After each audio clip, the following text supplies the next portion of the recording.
Pendengar, mengawali warta berita pagi ini kami sampaikan sekilas berita utama.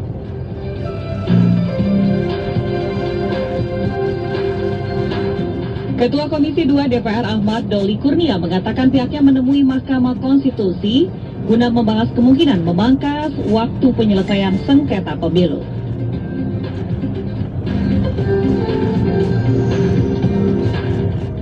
Pemerintah Malaysia berencana penyuntikan vaksin COVID-19 booster dari merek yang berbeda ke seluruh penduduknya dimulai pada Oktober 2021 ini.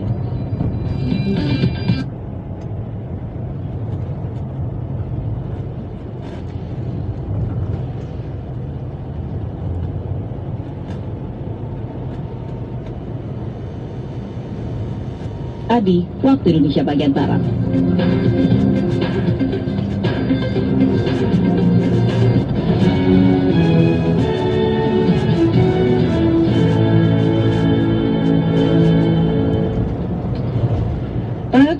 Perjanjian kerjasama antara Ditjen Kekayaan Intelektual atau DJKI Kementerian Hukum dan HAM bersama Bareskrim Polri serta Ditjen Bea dan Cukai Kementerian Keuangan pada Rabu 6 Oktober merupakan salah satu upaya agar Indonesia bisa keluar dari status Daftar Pengamatan Prioritas atau PWL yang dirilis oleh Kantor Kamar Dagang Amerika Serikat atau USTR atau USTR sejak 33 tahun terakhir. Informasi selengkapnya kita simak dari Retno Mandasari.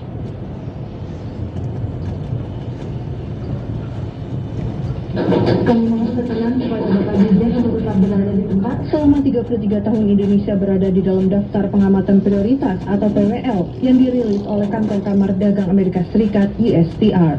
Salah satu penyebab Indonesia berstatus PWL dikarenakan masih ditemukan pelanggaran berat terkait peredaran berbagai produk palsu dan bajakan dari berbagai merek ternama. Sebagai upaya untuk bisa keluar dari status tersebut, pemerintah melalui Ditjen Kekayaan Intelektual DJKI Kementerian Hukum dan HAM bersama Bareskrim Polri serta Ditjen Bea Cukai Kementerian Keuangan melakukan perjanjian kerjasama Rabu 6 Oktober di Kemenkumham, Jakarta.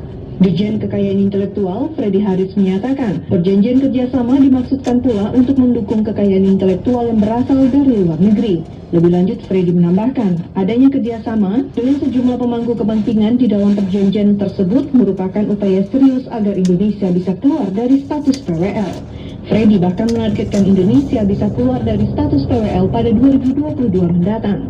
Nah, untuk itu dengan adanya kerjasama ini, lalu bapak-bapak ini menyaksikan, nanti mungkin lebih mudah untuk melakukan komunikasi. Yang kedua harus dimulai. Kalau bisa 2022 Mei ya keluar. Kegiatan juga dirangkaikan dengan deklarasi oleh 5 marketplace atau loka pasar besar Indonesia, mendukung komitmen pemerintah dalam memberantas peredaran produk yang melanggar kekayaan intelektual di platform mereka. Kepala Kebijakan Publik Asosiasi E-Commerce Indonesia AIDIA, Rofi Udaroja, memastikan pasca penandatanganan perjanjian kerjasama akan diikuti dengan peningkatan koordinasi bersama para pemangku kepentingan dalam menertibkan para pelanggar kekayaan intelektual baik di platform maupun penindak pelanggar secara offline. Jadi tentu juga di offline juga banyak, tadi itu saya berkaitan sehingga sinergi ya antara stakeholder baik itu brand owner, platform e-commerce, terutama juga para dengan satgas intellectual property ini harus ditingkatkan. Kepala Unit Perdagangan dan Investasi Kedutaan Besar Amerika Serikat di Jakarta, Mark Cook, menyatakan pemerintah Amerika Serikat akan memberikan dukungan untuk adanya berbagai langkah positif dalam memperkuat kolaborasi kekayaan intelektual.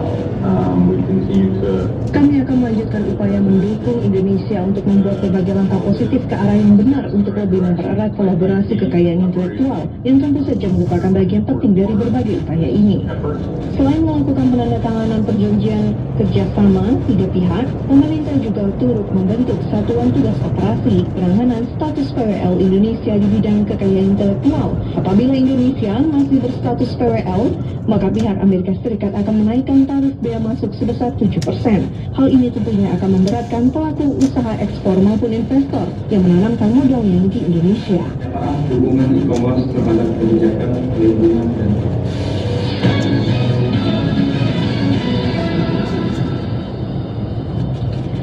Mahasiswa meminta MPR segera menetapkan Pancasila sebagai sumber hukum tertinggi Indonesia. Menurut Presidium Konsolidasi Mahasiswa Nasional Indonesia, tuntutan ini akan disampaikan pada hari Kamis, 7 Oktober 2021. Muhammad Isnen Suhanda melaporkan selengkapnya. Mahasiswa yang tergabung dalam Konsolidasi Mahasiswa Nasional Indonesia meminta MPR RI memprioritaskan pembahasan penataan sistem hukum berdasarkan Pancasila sebagai sumber dari segala sumber hukum. Menurut Presidium Konsolidasi Mahasiswa Nasional Indonesia, Tansel Febri Ditya, mahasiswa akan mendatangi gedung DPR MPR untuk menemui pimpinan MPR dan meminta agar MPR segera menetapkan Pancasila sebagai sumber dari segala sumber hukum di Indonesia. Dalam hal ini, kenapa kita melakukan aksi di MPR RI ataupun gedung DPR dan MPR RI, bahwa kita mendesak untuk MPR RI periode 2019 sampai 2024 untuk membahas dan mengesahkan perihal tentang penetapan sistem hukum dan peraturan perundang-undangan berdasarkan Pancasila sumber dari segala sumber hukum. Sementara itu, Ketua Umum Advokasi Rakyat untuk Nusantara, Bob Hasan, mengatakan pihaknya mendukung aksi yang akan dilakukan oleh mahasiswa tersebut. Bob menyatakan penetapan Pancasila sebagai sumber dari segala sumber hukum dapat dilakukan oleh produk-produk MPR seperti dengan ketetapan MPR. Menjalankan, menetapkan apakah melalui TAP MPR. Kalau melalui TAP MPR nggak ada, ya adik-adik ini mendesak supaya melalui mekanisme yang tidak terlalu dipersulit. Banyak yang bertentangan dengan Pancasila. Jadi diharapkan besok mau perpu, mau perundang-undangan, apapun itu bentuknya, tidak bertentangan dengan Pancasila. Dan bagaimana merealisasikan melalui produk hukum yang akan dikeluarkan oleh MPR. Ada 3 tuntutan yang akan disampaikan mahasiswa kepada pimpinan MPR, yaitu penataan sistem hukum dan peraturan perundang-undangan berdasarkan Pancasila sebagai sumber dari segala sumber hukum, memastikan Pancasila memiliki fungsi hukum yang mengikat dan memaksa, dan meletakkan Pancasila sebagai hierarki tertinggi wujud dari kepastian Pancasila sumber dari segala sumber hukum. Dari Jakarta, Muhammad Isnen Suhanda, Pro 3 RRI.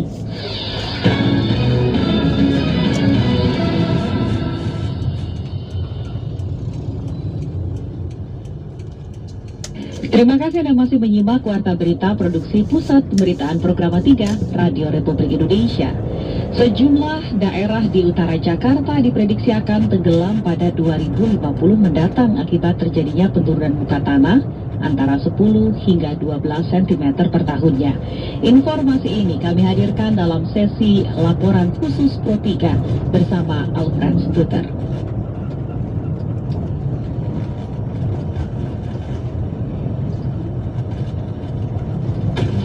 Laporan khusus.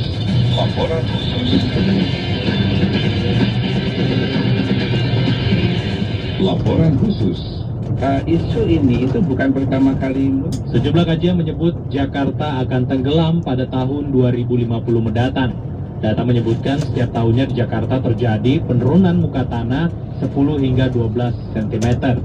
Banyak faktor yang mempercepat penurunan, di antaranya perubahan iklim, eksploitasi air tanah, dan beban yang ditanggung Jakarta karena masifnya pembangunan serta terus meningkatnya populasi. Profesor riset bidang meteorologi pada Organisasi Riset Penerbangan dan Antariksa Badan Riset dan Inovasi Nasional BRIN, Edi Hermawan, dalam webinar bertajuk Lecture Series Majelis Profesor Riset BRIN memaparkan pada proyeksi 2050 mendatang terdapat sejumlah wilayah ibu kota yang daratannya berkurang akibat air laut masuk ke Jakarta, diantaranya Priuk, Sunter, Kemayoran, Ancol, Kota, Pluit, Penjaringan, Kapuk, serta tol bandara. Jadi maksud saya sejak tanggal 13, 2018, 2019, 2020, bahkan 2021, bahkan jauh sebelum 2008, itu saya sudah mendengar isu seperti ini. Jadi apa ada pajangan kenapa kok muncul ini kembali muncul?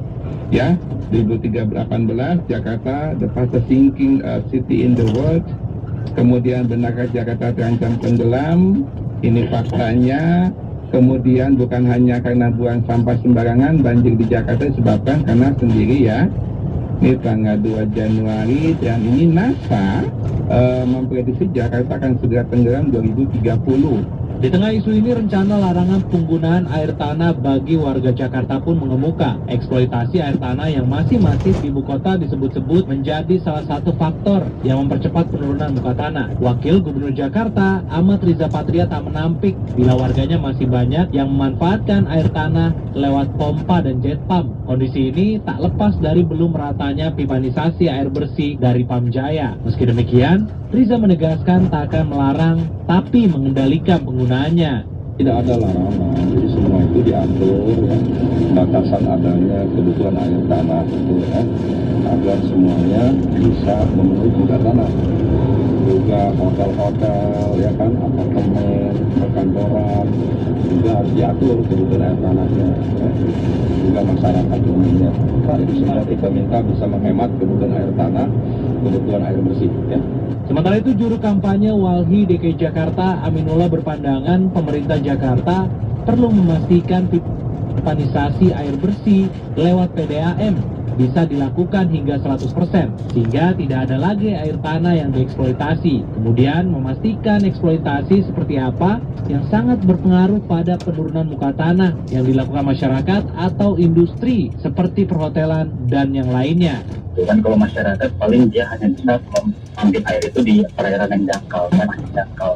Sebagai informasi, daerah Jakarta yang tenggelam tampak nyata bila menengok kawasan pesisir Muara Baru Jakarta Utara. Di sana terdapat musola Waladuna yang kini sebagian badannya sudah terendam air laut karena banjir rob yang terus terjadi. Padahal 10 tahun lalu bangunan tempat ibadah itu masih dapat digunakan oleh warga sekitar, dan tak hanya musola, bangunan rumah warga di sekitar pun kini ikut terendam.